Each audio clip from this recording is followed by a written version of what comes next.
اگلے پیراگراف کی ریڈنگ کریں گے۔ بابا جان، میں نے خواب میں دیکھا کہ 11 ستارے، چاند اور سورج سب میرے سامنے جھکے ہوئے ہیں۔ بیٹے، اس خواب کا ذکر اپنے بھائیوں سے نہ کرنا، ایسا نہ ہو کہ شیطان کے بہکاوے میں آ کر یا شیطان کی باتوں میں آ کر وہ تمہیں کچھ نقصان پہنچائیں۔ یہ گفتگو حضرت یعقوب علیہ السلام اور ان کے 12 سالہ بیٹے حضرت یوسف علیہ السلام کی ہے۔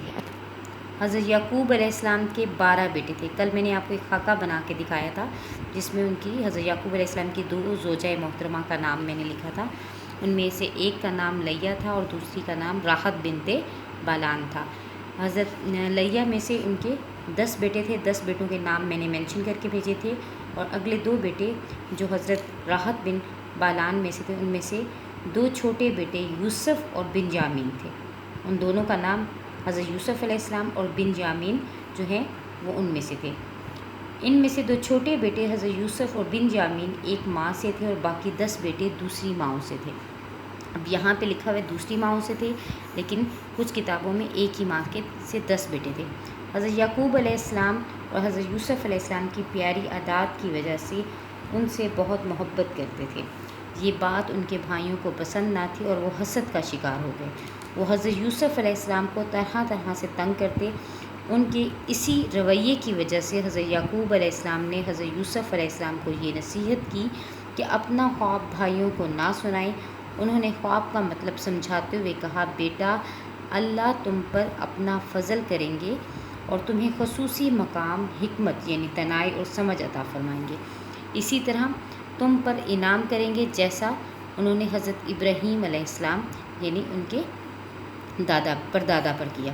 حضرت یعقوب علیہ السلام چونکہ نبی تھے، اس لیے اللہ تعالیٰ کی طرف سے انہیں اس خواب کی سمجھ عطا کی گئی کہ نبوت کا وہ سلسلہ جو حضرت ابراہیم علیہ السلام اور حضرت اسحاق علیہ السلام سے ہوتا ہوا ان تک پہنچا تا حضرت یوسف علیہ السلام کو منتقل ہوگا، اور 11 ستاروں سے مراد ان کے بھائی اور سورج، چاند ماں باپ ہیں، جو اس زمانے کے رواج کے مطابق حضرت یوسف علیہ السلام کی تعظیم کریں گے، یعنی عزت کریں گے، احترام کریں گے۔ حضرت یوسف علیہ السلام کے لیے اپنے والد کے دل میں محبت اور وقت دیکھ کر یعنی عزت دیکھ کر، اس کے اوپر واؤ کے اوپر زبر ہے اور کاف کے اوپر بھی زبر ہے، وقت دیکھ کر تمام بھائیوں نے مل کر ان کے خلاف ایک سازش تیار کی، یعنی ایک منصوبہ بنایا ان کے خلاف تاکہ انہیں راستے سے ہٹا دیں۔ انہوں نے منصوبہ یعنی پلاننگ جو کی، انہوں نے یہ منصوبہ بنایا کہ وہ یوسف علیہ السلام کو کنویں میں پھینک دیں گے۔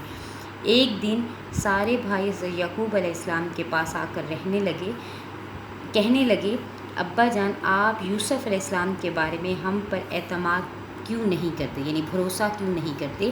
وہ ہمارا بھائی ہے اور ہم اس کے خیر خواہ یعنی اس کی بھلائی چاہتے ہیں۔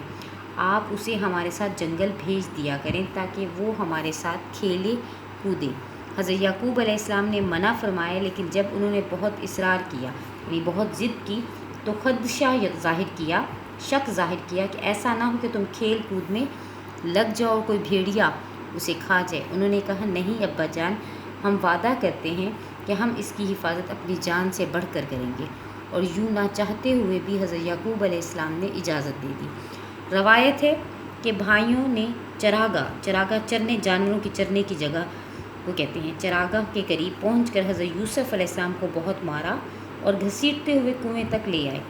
وہاں انہوں نے یوسف علیہ السلام کی قمیص اتاری اور انہیں کنویں میں پھینک دیا۔ حضرت یوسف علیہ السلام جب کنویں میں گر رہے تھے تو انہیں محسوس ہوا کہ کوئی کہہ رہا ہے، اے یوسف، حوصلہ رکھنا، ایک وقت آنے والا ہے، یہ سب تمہارے سامنے مجرموں کی طرح کھڑے ہوں گے، اور کنویں میں موجود ایک پتھر پر بیٹھ گئے۔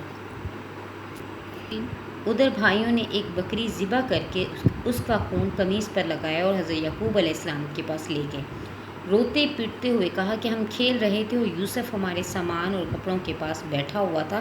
جب ہم کھیل کر واپس آئے تو دیکھا کہ بھیڑیا یوسف کو کھا چکا تھا۔ حضرت یعقوب علیہ السلام کو انہوں نے قمیص دکھائی جس پر خون لگا ہوا تھا۔ حضرت یعقوب علیہ السلام صدمے سے نڈھال ہو چکے تھے، لیکن قمیص دیکھ کر وہ سمجھ گئے کہ یوسف علیہ السلام زندہ ہیں، کیونکہ اگر بھیڑیا انہیں کھاتا تو قمیص ثابت نہ رہتی۔ انہوں نے اپنے بیٹوں سے فرمایا، تم جتنے بھی بہانے تراشو، میں جانتا ہوں کہ تم جھوٹ بول رہے ہو، لیکن لیکن میں صبر سے کام لینے والوں میں سے ہوں۔ مصر جانے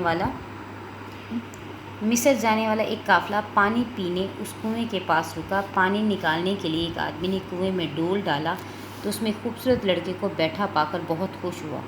اس شخص نے یہ سوچ کر کہ میں ان کو مصر لے جا کر غلام کے طور پر اچھے داموں بیچوں گا، اپنے پاس چھپا لیا، اور یوں وہ مصر پہنچ گئے۔ عزیز مصر کے بادشاہ کا وزیر یا نائب غلام خریدنے بازار آیا تو اس نے حضرت یوسف علیہ السلام کو خرید لیا اور گھر لے جا کر اپنی بیوی زلیخا سے کہا، اس کا خیال رکھنا، غلاموں کی طرح برتاؤ نہ کرنا، شاید یہ ہمارے کام آئے یا ہم اسے اپنا بیٹا بنا لیں۔